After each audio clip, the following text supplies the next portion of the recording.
Aujourd'hui, tu vas enfin avoir la réponse à la question que tu t'es peut-être jamais posée, qui est pourquoi est-ce qu'il n'y a que 12 notes possibles différentes? Regarde, quand on part de Do sur le piano, on fait 1, 2, 3, 4, 5, 6, 7, 8, 9, 10, 11, 12, et puis on retourne sur Do, puis on est reparti, 1, 2, 3, 4, 5, 6, 7, 8, 9, 10, 11, 12, et c'est reparti. Donc c'est comme s'il y avait que 12 notes possibles différentes qui se répètent par octave. Et en fait, en t'expliquant ça, je vais devoir t'avouer que je t'ai un petit peu menti dans 3 vidéos. Dans la vidéo sur les séries harmoniques, la vidéo sur les tiers dans la basse et la vidéo sur les dissonances. Parce que j'ai fait un petit raccourci pour pas devoir expliquer le principe des tempéraments justes et des tempéraments égaux. Mais dans cette vidéo, on va l'aborder et en vrai, c'est hyper intéressant de savoir ça. Tu vas voir, c'est hyper mind-blowing. Mais avant d'introduire plein de mots compliqués et des formules mathématiques, on va d'abord voir ce qui se passe dans la nature avec la petite guitare. Et donc ici, on va prendre la première corde, elle a une certaine longueur, elle est ancrée ici et ici, et lorsque je la pince, elle va se mettre à vibrer à une vitesse constante qu'on va calculer en Hertz. Cette vibration de l'air, qui est transmise dans l'air, va être perçue par mon tympan et je vais interpréter ça comme une note. La longueur de la corde va avoir un impact direct sur la vitesse à laquelle elle vibre. Ici, on va dire qu'elle vibre à une certaine fréquence, à F par exemple, et si je divise par 2 la taille de cette corde, donc je viens appuyer en plein milieu et que je repince la corde, j'ai la même note à l'octave, et en fait cette vibration ici est 2 fois plus rapide que celle-là, parce que la taille de la corde est 2 fois plus courte. Et on pourrait même s'amuser en fait à aller couper cette distance-là en 2 en venant chercher ici. Et donc là, on a encore l'octave au-dessus, donc ce serait un multiple de 4 par rapport à la taille ici, et un multiple de 2 par rapport à cette taille-là. Donc par octave, c'est à chaque fois 2 fois plus vite pour avoir l'octave supérieure. Et bien ensuite encore 2 fois plus vite pour avoir l'octave d'après, etc. Et en fait, ça, on peut le constater ici, mais dans la nature, on peut également le voir avec la série harmonique, parce qu'en fait, quand je fais ça, il n'y a pas qu'une vibration. Tu vas voir, il y a plein de vibrations, je te le remontre tout de suite. Dans la nature, lorsqu'on fait n'importe quelle note avec n'importe quel instrument, par exemple ici un violon, on a en fait plein de notes ensemble. On a ce qu'on appelle la série harmonique et elle suit une règle qui est en fait toute simple. On a la vibration la plus lente, donc c'est par exemple celle qui dépend, c'est celle littéralement qui dépend de la taille, par exemple de la corde qui vibrerait.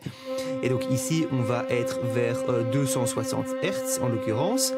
Et ensuite c'est simplement la vibration x2, la vibration x3, la vibration x4, x5, x6, x7, etc. Mais donc, si cette deuxième vibration, elle est x2, c'est censé être l'octave. On va vérifier ça tout de suite. Donc, en effet, c'est la même note.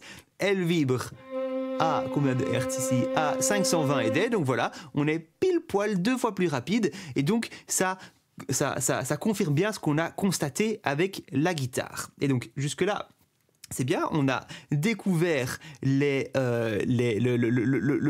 principe de comment on passe d'octave en octave, mais comment est-ce qu'on va chercher maintenant les notes qui sont à l'intérieur de cette octave, entre ces deux notes? Combien de notes possibles il y a? Parce que vu que c'est des Hertz, on pourrait très bien dire, il y a la note à 520, puis la note à 521, puis la note à 522, et en fait, vu que notre oreille, elle entend entre 20 Hertz et 20 000 Hertz, on a presque une infinité de notes possibles, parce qu'on a 20,001, 20,002, etc., pour arriver jusqu'à 20 000 qu'on pourrait percevoir. Donc, comment est-ce que ça se fait qu'à la fin, on se retrouve avec seulement 12 notes différentes qui se répètent par octave? Et comment on fait pour faire en sorte que ces notes fonctionnent bien ensemble? Eh bien, on ne va pas les choisir au hasard et c'est pas du tout arbitraire. En fait, les notes qui vont bien fonctionner ensemble, c'est des notes qui ont un certain lien via leur série harmonique respective. Et donc, on va commencer par voir quelle est la première note qu'on pourrait découvrir qui sonnerait bien avec celle qu'on vient de jouer, grâce à la série harmonique. Parce que la série harmonique, elle va nous donner que des fréquences qui naturellement, acoustiquement, apparaissent à partir de la première. Ici, donc, on a la fondamentale, donc F, et puis on a 2 fois F qui est l'octave, donc c'est comme si c'était cette note-ci, Et puis ensuite, qu'est-ce qu'on a? On a...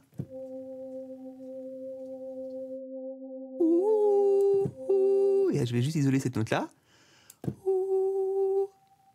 Et si maintenant, j'isole cette note-là et je vais activer et désactiver ce filtre, essaye de voir si tu sais pas l'entendre dans le son. Donc,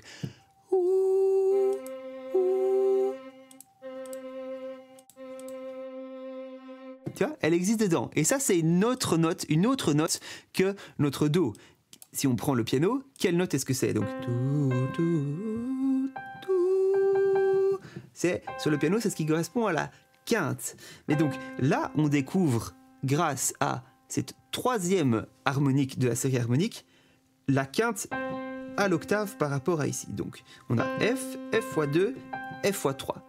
Et vu qu'on a, on a vu que pour passer d'un octave à l'autre, c'était soit fois 2, soit divisé par 2, eh bien, pour mettre cette note ici, il faut que je fasse diviser par 2. Et donc, par rapport à cette fréquence-ci, cette note-là, ce serait F fois 3 divisé par 2. Et là, on se dit, ah, c'est chouette, j'ai découvert enfin une note dans cette octave, qui est donc la quinte, et c'est une note qui ne correspond pas à la même fréquence que celle-là à l'octave. Forcément, c'est 3 divisé par 2 fois F pour trouver cette note-là. Et donc, comment est-ce que je fais maintenant pour découvrir les autres notes, donc les 10 autres notes? J'ai découvert la fondamentale, j'ai découvert la quinte, et il m'en reste 10 maintenant à découvrir.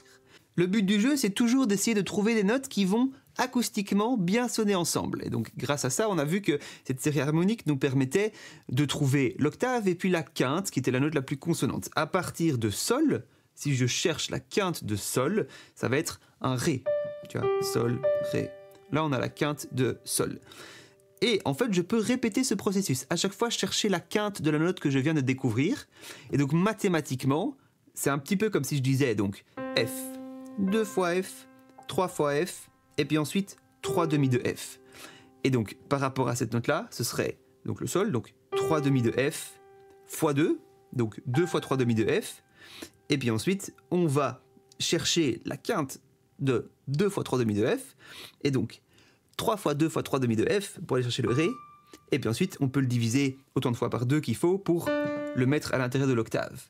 Et donc la formule va commencer à être compliquée, mais donc simplement on va se dire, ok, on va empiler des quintes et on va découvrir ce qu'on appelle en fait le cycle de quintes. Et donc par rapport à Do, on découvre le Sol, par rapport à Sol, donc c'est Sol, Ré, par rapport à Ré, ça va être La, La, Mi, Mi, Si, Si, ensuite ça va être Fa dièse, Fa dièse, ça va être, donc ici, si je mets Fa dièse, ça va faire Do dièse, Do dièse, et puis Do dièse, Sol dièse, Sol dièse, Sol si, Ré dièse, ensuite Ré dièse, La dièse, de La dièse, on va chercher un Fa, et du Fa, on arrive de nouveau sur le Do. Et donc, en faisant ça, on a fait 12 quintes et on a découvert les 12 notes possibles avant de retomber sur la même note. Et là, on se dit, waouh, c'est super, j'ai trouvé mes 12 notes, travail fini, il y a des maths derrière, c'est bon. Mais justement, si on fait maintenant la formule avec les maths, regarde, on va partir de, par exemple, Do, on va dire que ça c'est Do 1. Donc ça va être Do 1, Do 2, Do 3, Do 4, Do 5, Do 6, Do 7, Do 8. Donc ça c'est Do 1, ça c'est Do 8. Et donc pour passer de Do 1 à Do 8, qu'est-ce que je suis censé faire? Je suis censé faire F fois 2, F fois 4, F fois 8, F fois 16, S fois 32, F fois 64, F fois 128. Et cette fréquence-là, si je la multiplie par 128, j'arrive à celle-là et ça devrait bien se passer. Et mon cycle de quinte, en fait, il m'amène aussi de Do 1 à Do 8. Regarde, Do, Sol, Sol, Ré, Ré, La, La, Mi, Mi, Si, Si, Fa dièse, Do dièse, Sol dièse, Ré dièse, La dièse, Fa, Fa, Do. Voilà, et donc ma boucle, j'ai fait ma boucle de Do 1 à Do 8 grâce à mon cycle de quinte. Et maintenant, on va voir si la formule mathématique de la quinte, donc qui était F fois 3 divisé par 2, et si on répète ça à chaque fois, tac, tac, tac, tac, tac, tac, tac, tac, tac, pour arriver là, est-ce que on va avoir F égale 128 quand on arrive là-haut? Et pour ça, on va utiliser un petit tableau Excel parce que ce sera beaucoup plus simple. On va prendre donc Do 1 qui est égal à F, on va lui donner la valeur de 1, comme ça c'est beaucoup plus simple à voir.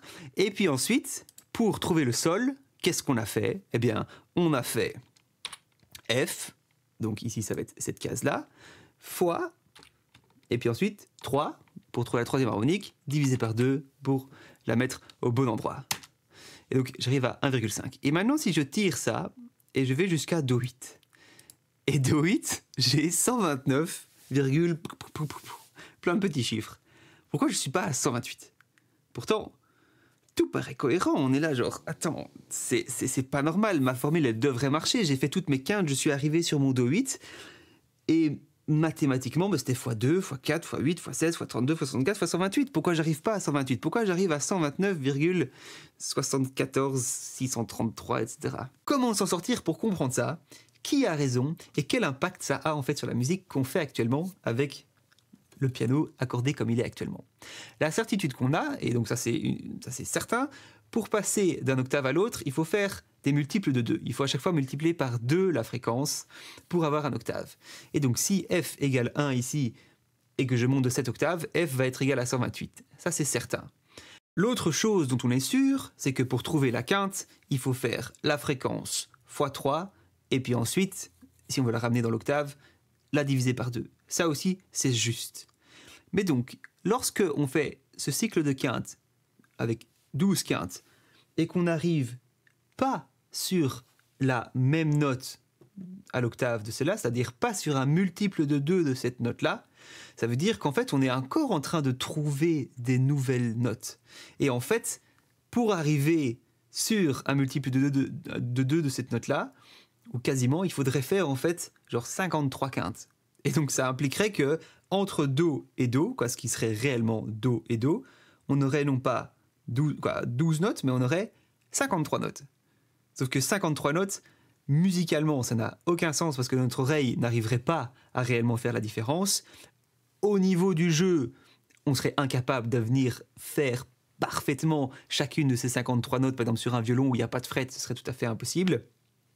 Et puis au niveau d'un accordage de piano, ça n'a pas de sens non plus, et ça ferait des octaves énormes. Et donc, il a été décidé que, en fait, au bout de 12 notes différentes, on revenait pratiquement à la première, et que les autres qu'on va découvrir après, c'est en fait des variantes infimes, à mi-chemin entre tous ces intervalles qu'on a déjà découverts.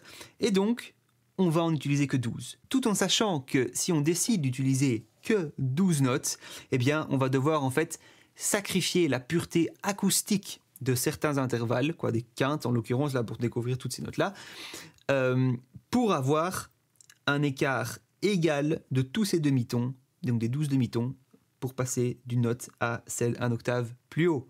Parce que sinon, on aurait eu d'autres petites notes à mi-chemin, à savoir que ces 11 notes-là ne seraient pas, si on mettait les 53 notes, ne seraient pas en fait celle qui est pile poil au milieu, qui est la moyenne des autres. Non, parfois, elles sont un petit peu plus graves, un petit peu plus aiguës. Et donc, on a décidé de se dire, ok, on va toutes les réaccorder de sorte à ce qu'on va partir de là. On sait que ça, c'est la fréquence x2, et on va simplement diviser en intervalles égaux, donc des demi-tons, les 11 autres notes à l'intérieur. Et c'est pour ça qu'on dit qu'on joue avec un tempérament égal et pas un tempérament juste, parce que le tempérament juste n'aurait pas exactement un demi-ton, quoi, le même écart entre toutes ces notes. Et ça nous amène à l'explication de pourquoi est-ce que j'ai menti à chaque fois dans les vidéos quand j'utilisais la série harmonique. C'est parce que lorsque je prends un piano et que je fais la série harmonique au piano, en fait, je suis en train de jouer cette série harmonique sur un piano qui est accordé en tempérament égal, et donc les notes que je viens appuyer ne sont pas exactement celles qui apparaîtraient réellement dans la nature. Mais pour comprendre ça, il aurait fallu que j'explique tout ceci à chaque fois que je prenais la série harmonique comme exemple, et donc ça aurait été assez fastidieux et trop de complexité. Et donc voilà, c'est pour ça. Et on va faire un dernier exemple pour te montrer, c'est assez marrant. Ici, je prends la note de Do. Si j'isole la troisième harmonique, j'isole la quinte, donc j'isole Sol. Et donc le Sol qu'on va entendre ici maintenant, c'est un Sol qui vient du fait que je viens de jouer un Do. Donc c'est le Sol qui est ici, hein, donc F x2 x3, donc c'est ce Sol-là, mais qui appartient à cette série harmonique et donc qui existe dans cette note-là. Si maintenant je viens jouer la note de Sol, et qui a été donc accordée par rapport à ce tempérament égal, donc elle est un petit peu plus forte, mais on a quand même l'impression que c'est la même note. Et pourtant, celle que je joue ici n'est pas exactement la quinte parce qu'elle a été accordée par rapport à ce tempérament égal. Et celle-ci, c'est la quinte acoustiquement juste, mais on n'entend quasiment pas la différence, même si mathématiquement, elles sont pas parfaitement égales. Sur ce, je te laisse. J'espère que tu as appris quelque chose. N'hésite pas à t'abonner, n'hésite pas à m'offrir un petit café si ça t'a plu. Ciao, ciao.